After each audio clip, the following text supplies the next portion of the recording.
Middle east जहां हर हलचल दुनिया की मईशत और सिक्योरिटी को मुतासर करती है, क्योंकि स्ट्रेट ऑफ हॉर्मुज दुनिया के अहम तेल मार्गों में से एक है जहां से आलमी तेल सप्लाई का बड़ा हिस्सा गुजरता है। सीजफायर के बावजूद अमेरिका और ईरान के बीच तनाव कम होने का नाम नहीं ले रहा। अमेरिका हॉर्मुज में अपनी पकड़ मजबूत रखना चाहता है, जबकि ईरान इसे अपनी हिकमत अमली और खुद मुख्तारी का सवाल मान रहा है।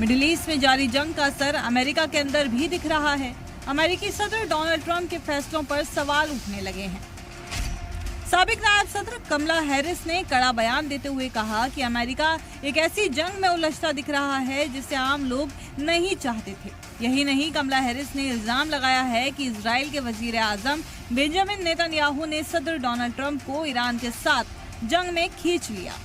He entered a war, got pulled into it by Bibi Netanyahu, let's be clear about that, entered a war that the American people do not want, putting at risk American service members. ये बयान इसलिए मायने रखता है क्योंकि इस जंग में इजराइल को कुछ नहीं हुआ, लेकिन अमेरिका को भारी नुकसान उठाना पड़ा, चाहे फाइटर जेट की बात या फिर अरब देशों में मौजूद एयरबेस की।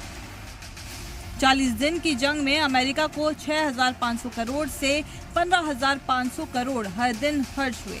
सीजफायर के बाद भी अमेरिका को 1,400 से 1,500 करोड़ हर दिन उठाना पड़ रहा है। अब तक अमेरिका को 2.1 लाख करोड़ से 3 लाख करोड़ नुकसान हुआ है। इसलिए सदर ट्रंप पर सवाल खड़े हो रहे हैं कि बेवजह अमेरिका को ईरान के खिलाफ जंग में झोंका। वहीं डेमोक्रेटिक लीडरान ने भी इस पॉलिसी पर सवाल उठाए हैं।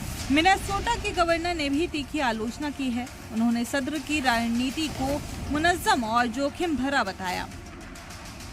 We've got a feeble-minded, trigger-happy president who plunged us into a war where no threat was present, with no clear objectives and no exit plan. We need to call that what it is. That's fascism.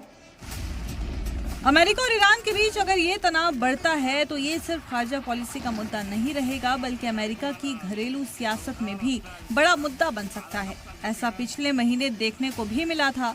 America में सदर Trump के खिलाफ हुए no Kings rally में 80 लाख लोगों ने हिस्सा लिया था।